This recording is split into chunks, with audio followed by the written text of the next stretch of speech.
You know, I spent quite a bit of time here in the pre-war period. And when the invasion happened, I had friends who were in Donetsk, who were in the Ukrainian army, who were writing to us and telling us, we're not going to survive tonight. We've been hit 500 times. These graduates of Defense Language Institute, these were my friends. And, as the more I saw of the war going on, the more I thought, I'm done talking, all right? It's time to take action here. Now, this is when you know our people are totally lost, because you got this Malcolm Nance guy. Now, he's the ultimate raccoon in the history of his people, because he writing books all in they political, all in their argument. See the slave master arguing with each other, and his slave master arguing with his brother, and he all in the mix. See, he all between them. No, don't do my master like that. I got a good master. My master good. Leave my master alone. And then he saying, y'all need to, y'all younger brother, he like his brother that live across town. Y'all don't need to let him run the slave master house, cause he like the brother, his distant brother that live across town. He get along with him. Y'all need to get somebody else, cause he been admiring this his other brother that live across town. He ain't gonna fight against his other brother. See, he don't really like us. What kind of slave is talking this mess? But that's when you know you got a people that is destroyed, that has got a uh thorough what they call it, it's a syndrome. Oh man, what's that syndrome? People know what I'm talking about. The when they capture people and they be in love, but they capture people done captured you and your whole family, and you in love with them. But this is what we deal with our peoples, and they've been doing this all the way since the ancient history. And this Malcolm Nance is the ultimate. Stockholm syndrome. I knew it was gonna come to me. Yeah, this dude is the prime example of Stockholm syndrome. He out here fighting for his capture.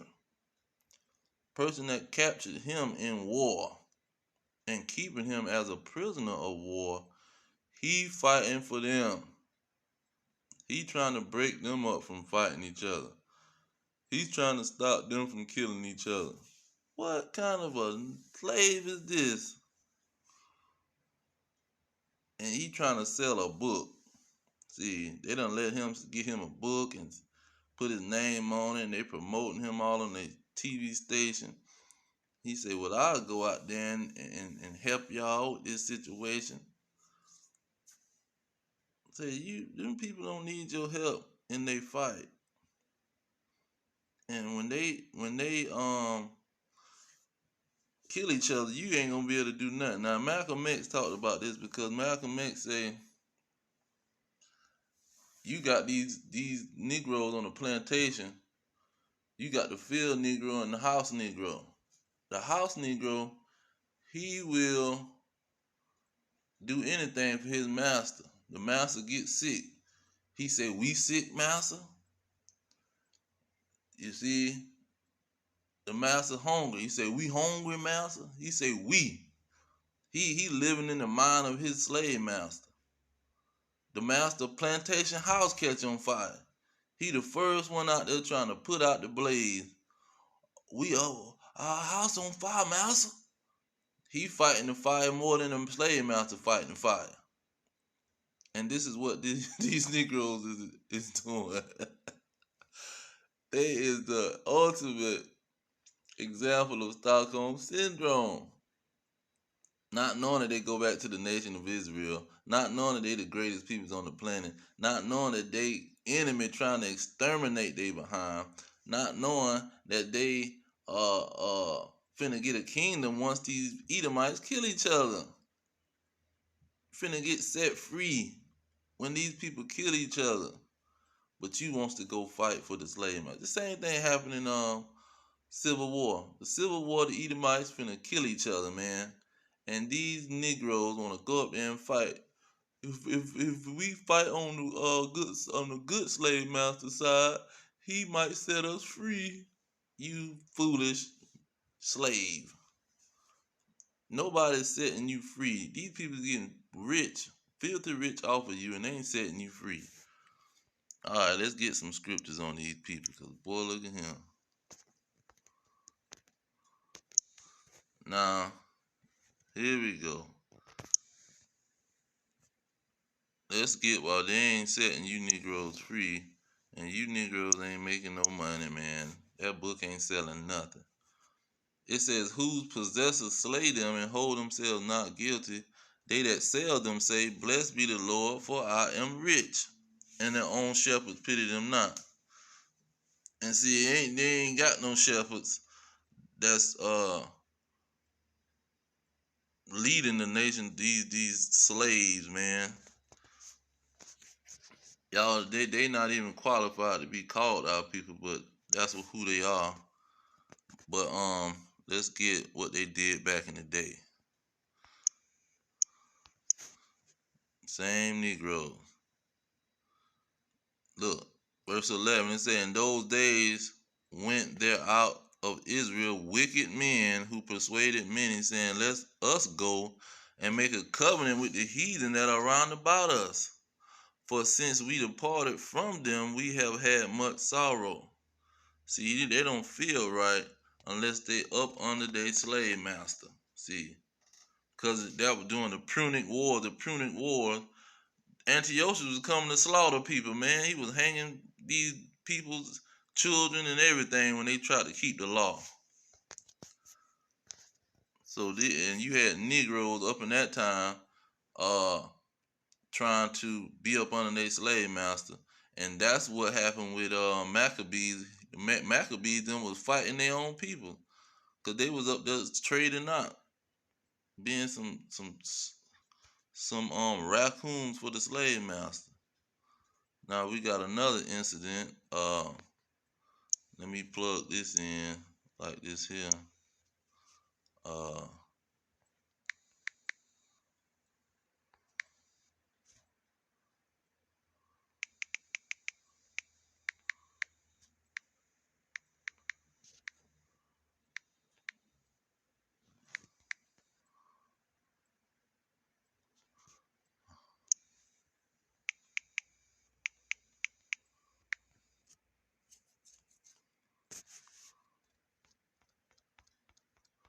All right, Salakia.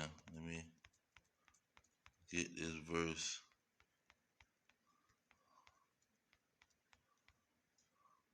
It's in Matthew something. Let's see here. Should be the end of Matthew.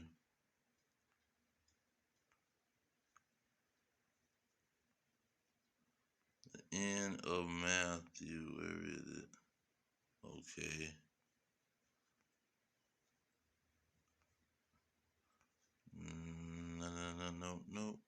No. Is it the end of John?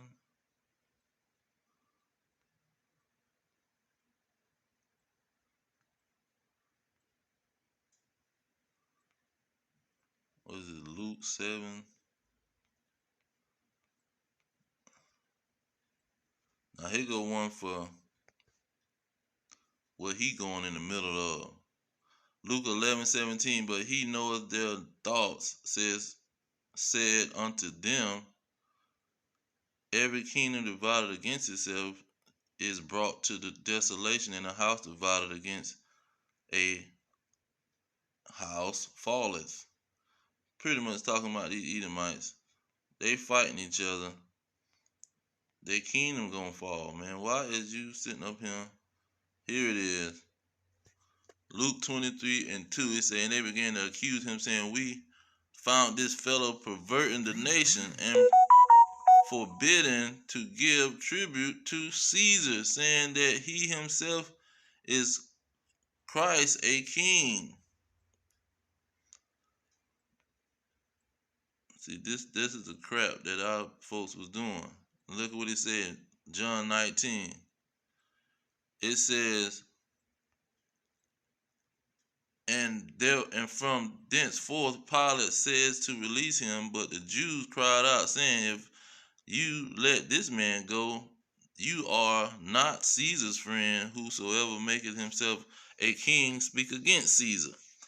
But they cried out, and away with him, crucify him. Pilate said unto them, shall I crucify your king?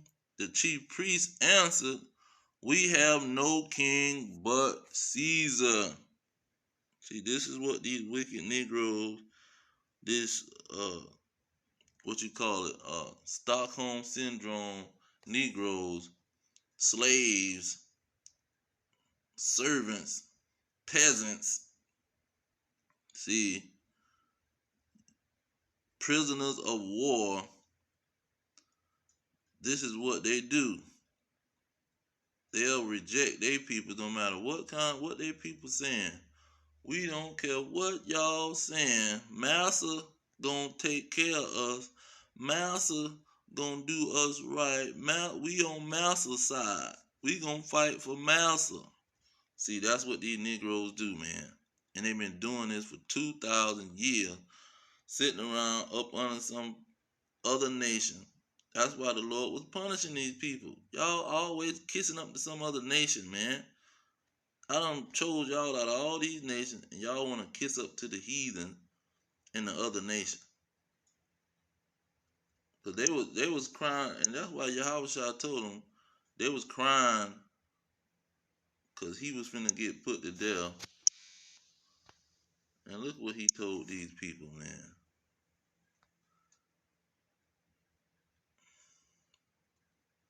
Where is it? Talked about some women, but it might not be on this one. But look what he told them. He said in 23, he said, woe unto them that are with child, and to them that give suck in those days, for there shall be great distress in the land, and wrath upon this people. See, you worried about somebody else, but you finna catch all out hell. But they worried about the slave master and these darn heathen. That's what they worried about. Cause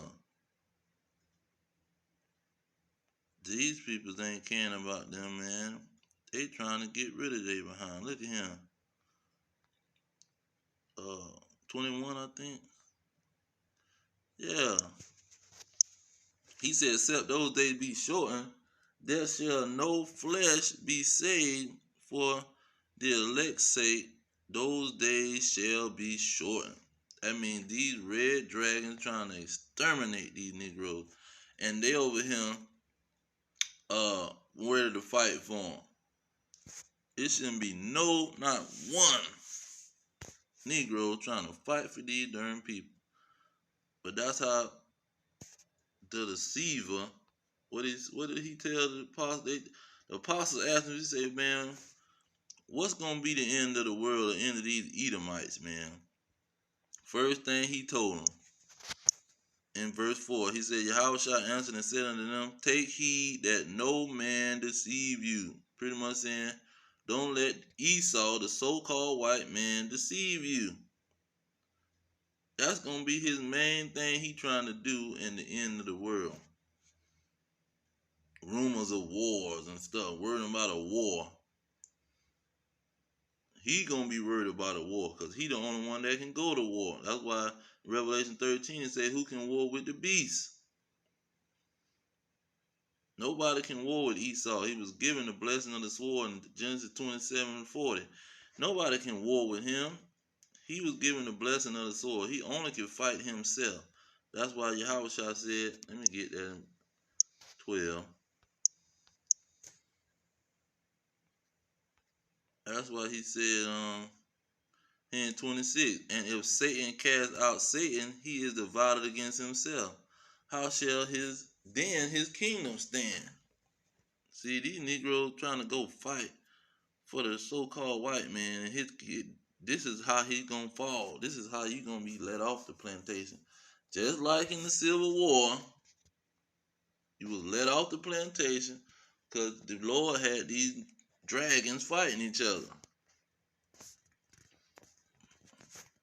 But I'm gonna leave it there. I just want to show how this Negro with Stockholm syndrome is trying to go fight for his slave master, trying to put the fire out of the slave master's plantations.